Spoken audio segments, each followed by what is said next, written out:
Christmas celebrations in Finland are a mix of old and new elements. Christmas is considered a religious fest celebrating the birth of Christ. This is, however, an element that was superimposed on a much older tradition. It's not a coincidence that Christmas is celebrated during the time of the midwinter solstice. This marked the turn of the agricultural year and was a celebration common to many ancient European cultures. As Christianity spread across Europe, these ancient festivities were repurposed by the Church.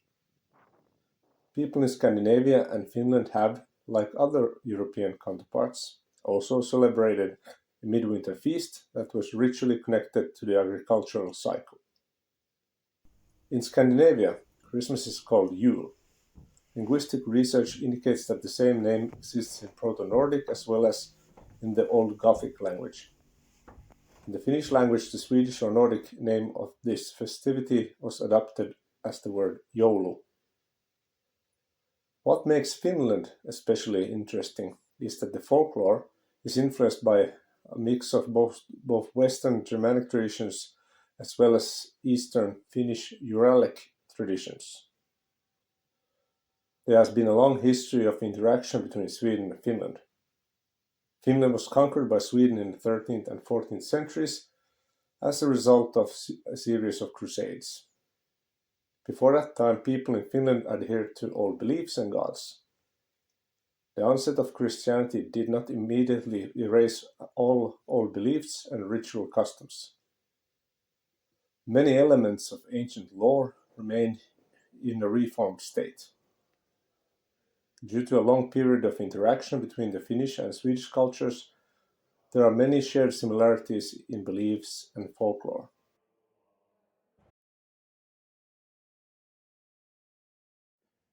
One of the most known elements of Swedish and Finnish Christmas traditions is the House Gnome, or Tomte. This mythological character is deeply rooted in the folklore of ancient Scandinavia and Finland. This character is referred to as Tonttu in the Finnish language.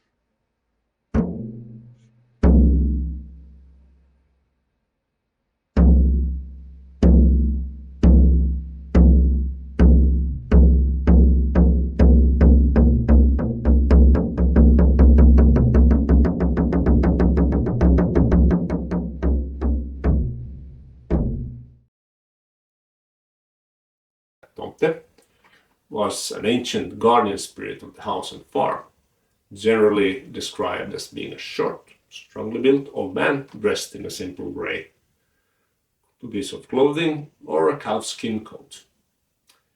He has a signature top hat, which is usually red, and made out of yarn.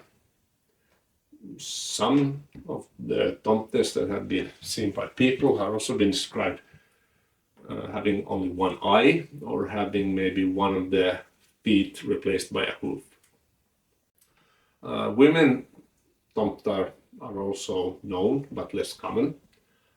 They're very much the same size as their male counterparts, and they usually wear clothing which is typical of rural fashion of those days, women's fashion specifically.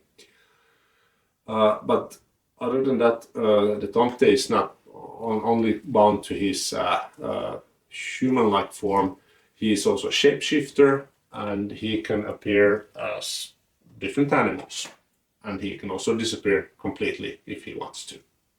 The main characteristics of the Tomte is mentioned in all Icelandic sagas which date back to the Viking Age. In the saga of Egil Skallagrimsson, where Egil is the mortal enemy of the king of Norway, Erik Blodyx. Well, this Egil character in Iceland sends a curse upon the king and orders all of the Landvettar to flee from the king's lands. Well, the Landvett, or Landvettar, in this case plural, it's derived from the Proto-Norse word for vetter, which means generally a supernatural being.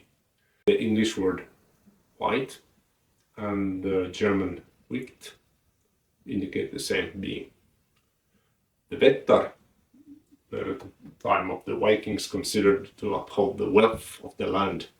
If they left the land, the country would soon become impoverished. That was at least the belief. And other Icelandic sources of this from this time also indicate that it was common to present the Vettar with food offerings, often placed under rocks near the homesteads. The Tomte shares characteristics with the Landvettar mentioned in Icelandic sagas. In the Nordic tradition, Vettar were also referred to as little people. The concept of little people in Swedish and Finnish folklore is somewhat unclear. In Swedish, they are referred to as underbyggare, which means underbuilders, or underjordiska, which means underdwellers, or people living down under. Not talking about Australians, mind you. The name Maahiset in the Finnish language has the same meaning. The Underdwellers were, however, not always considered short. In some cases, they were considered to appear as regular people, but living their separate lives in the underworld. The belief in the Underdwellers may have its origin in the mythology of early Finno-Ugric peoples. In the early Finno-Ugric cosmology, the deceased would continue living in the underworld. Life in the underworld was similar to the life on the surface, but everything was the opposite. The sun in the underworld would move in a counterclockwise direction, and the left-handed person would become a right-handed person in the underworld. Over time, this notion seems to have changed, as the Underdwellers were not, in a later context, considered as spirits of the dead. More, they were believed to live in the same location with regular people and could sometimes emerge out of the ground. They had a reason to approach people. There are stories about encounters with Underdwellers, and often these encounters are initiated by the Underdwellers, and they have a problem that they need to have addressed. For instance, a story of a man who was approached by an Underdweller, and the Underdweller was complaining that the man had his stables on the wrong place and was asking him to move it because the urine coming from the horses was seeping through the ground and dripping onto the table of the Underdweller and thus ruining their food. And in exchange, Underdweller would give gold and silver and such riches. But if their requests were ignored, in that case, an Underdweller would resort to some dark magic and cause calamity or disease for the one who refused to adhere to their requests. It was a common practice that as new buildings were erected, the builder would first lay a few timbers at the site. And if the Underdwellers did not approve of the new building, the timbers would be disturbed or moved. In this case, the farmer would choose another site and repeat the process until the timbers would remain undisturbed. It was believed that the Tomte could also interfere in the same way as the Underdwellers. A Tomte doesn't really fit the profile of the Underdweller, as Tomte is often a loner and, according to legend, is living in houses and farmhouses alongside regular people. And it was believed that every home had a Tomte. And the main house, the Tomte would either live in the same corner as the fireplace or in a dark attic.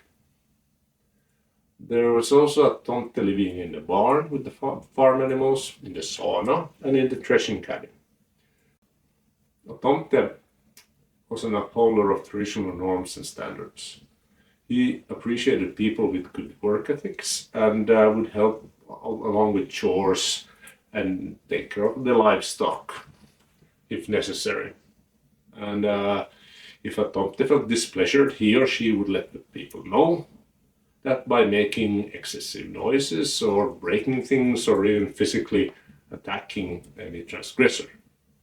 So this is not, however, the worst thing a displeasure Tomte might do.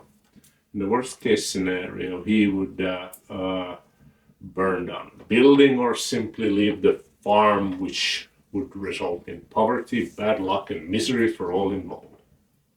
A Tomte had to be respected, and typically the farmer or his wife would provide the Tomte with food offerings on special festive days. Most typically, the Tomte was presented with a bowl of porridge for Christmas. It's also customary to leave food on the table all for the duration of the Christmas night, as it was believed that the Tomte, along with dead relatives and ancestors of the people living at the farm, would take a seat at the table and they would have their own celebration while the people would sleep. There are some indications that the Tomte may at some time have been considered an ancestral spirit, at least among the Finns. A Swedish Tomte is also sometimes called a rådare, referring to the ruler or a master of a given area. A rådare is a more general term which can also be used for unspecified supernatural beings in nature, such as the skogsrå, which is the ruler of the forest, or the sjörå, which is the ruler of the sea. The Finnish term haltia was more commonly used to describe a spirit who oversees the household and protects it from harm. The haltia in Finnish culture was usually perceived as the spirit of the first person to lay claim to a site, either by lighting a fire or by building a house on it, or in some cases the first person to die there. The haltia was believed to resemble such a person in every way, including sex, age, dress, and mannerisms.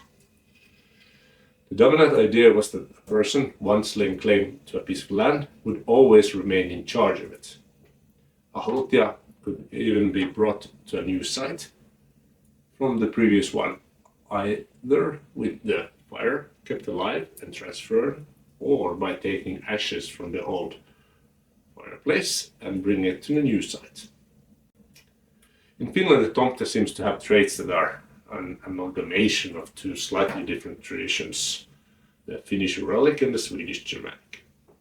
These traditions are so intertwined that it's hard to just tell them apart. In the Swedish tradition, a Tomte may have originally been an unspecified guardian spirit of a certain natural area. After a building was erected on the site, this spirit may have chosen to move into the new house and become a guardian of the household. In this case, it is human activity that will attract the interest of the rådare, which will become Tomte. There is also a belief that lighting a fire will bind the rådare to a certain place. The Tomte character also demonstrates a special connection to fireplaces. According to legend, they like to live behind fireplaces or in buildings with stoves and ovens such as saunas and threshing cabins. Stories of Tonttar include incidents where a farmer or a farmhand falls asleep while guarding a fire but is woke up by a Tomte, averting disaster in the rear. The Tomte will also mind the fire inside the home during the night and make sure that there was always some embers left among the ashes. And this made it much easier to get the fire going again, as the people at that time had to resort to use flint and steel to get light. And there are stories about Tomtar that lives in the forest, or in meadows, in which case such places should be avoided. Any visits to these places might anger the Tomte. Along the southern coast of Finland, there are also stories about Tomtar living inside old burial cairns. I live in Pargas, which is a small town on an island in the southwest corner of Finland. Actually, it's an archipelago, there are many islands, and the population is predominantly Swedish speaking, and there are lots of traditions and stories about Tomtar. The islands in this area mostly don't have road connections or bridges, so you have to take a ferry to get across from one island to another. And the first story is also in connection with ferry traffic, because there is an old story telling of a female Tomte who was very curious of people traveling, and she was seen looking at people coming across with a ferry from Pargas to the mainland side, to the coastal side. And she was described as having really dirty and old clothing, and that her eyes were kind of dirty and there was a lot of grit in them. Another story about male and female Tomte come from the island of Korpu, which is due west from my current location, as I'm right now on Nagu Island. And on Korpu Island there's a meadow, a secluded meadow called Nykär. And people reported seeing a male Tomte at the meadow from time to time when they were passing by. And this Tomte is described to have the appearance of a little old man, and was wearing a red pointed cap and a green tassel, red breeches, white stockings, and a blue coat. And this meadow was used as a pasture for horses and cattle. And it was told that one Sunday morning, as a man was retrieving his horse from the meadow, the Tomte suddenly jumped the horse and ripped off part of its mane. It must have been really painful for the horse. The reason was the Tomte did not like horses too much, so he would do them harm. There was also another Tomte, a female Tomte, who was said to live just south of this meadow, on another meadow. In between there was a high hill separating them. And this female Tomte was said to have a fur coat and a very old patchy skirt. And she was also accompanied by a black and white cat. And this Tomte, the lady Tomte, didn't do any harm, and she was sometimes also seen visiting her male counterpart, so they could be seen together, and in which case the cat was with them. In the stories we find that every Tomte has their own individual character, and most of them are still very easily offended. And there are several stories about a Tomte living in a threshing cabin in the mainland village of Päistarpää in Saagu parish. One day a farmhand was checking on the fire burning in the threshing oven, and as he opened the door he was surprised to see a little man standing in the cabin, on the cabin floor. And this little man had only one eye, and he was trying to light a tobacco pipe in his mouth with a large burning stick. Upon seeing what the Tomte was doing, the farmhand spontaneously yelled, "Mind the fire!" And this made the Tomte angry. He took off running, and he was holding up the burning stick, which resulted in that many of the bundles of straw that were hanging on the drying racks caught fire, and the cabin almost burned up totally due to this confrontation. And there are also other stories regarding this same threshing cabin. In another story, a woman and her child were sitting there minding the fire, and all through the night they kept hearing banging and noises, and they never saw what was causing it. They found it very disturbing. And during Christmas morning in Pargas, a family was preparing to take the horse sledge to church. And as they were sitting, in the sledge and were about to start, the horses suddenly refused to move forward. And this didn't change even if the master whipped them with their horse whip. And this strange behavior was caused by the Tomte, because he had not yet received his annual Christmas gift, which was a piece of pancake and a small glass of spirits. The mistress of the house realized this soon, and she hurried back inside. And once she had placed the food and drink on the table, the horses started to cooperate, and the family could travel to church. And here from Nago, there's also a story about a Tomte who lives in a sauna. And a farmer once bathed in the sauna, and he angered the Tomte by farting while he bathed. And this was something that was big taboo, no. And this angered the Tomte, and as a result, the farmer received a big abscess on his behind, and he couldn't sit for a very long time. It took several weeks for the abscess to get better, and that was caused by the Tomte, who was offended by him farting in the sauna. So many of these stories have the function of controlling the behavior of people, because if you don't behave properly, the Tomte will slap you or cause an abscess in your butt or do something else. So they are, so the Tomte is a watcher of norms and behavior in quite many ways. But the Tomte was also appreciated as an important part of any household, and he was rarely seen, other than short glimpses here and there, but more often heard. And a happy Tomte was a valuable helper and guardian, but an unhappy Tomte may do a lot of harm. Therefore, it was important to give thanks to the Tomte during the Christmas celebration specifically. In some places, Tomte was the first to receive a small glass of spirits before all else were allowed to drink. This was done by pouring the spirits in a corner of the room. And this tradition of honoring the Tomte during Christmas is the main reason why it's more commonly associated with Christmas today. But now you probably understand that the character of the Tomte is much more layered and rooted in ancient beliefs than just a simple sidekick to Santa.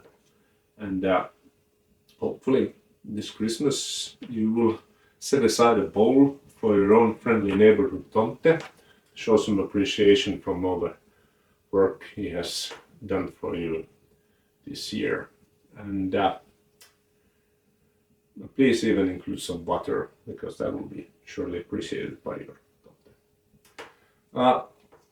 Skål, god jul, hyvää joulua.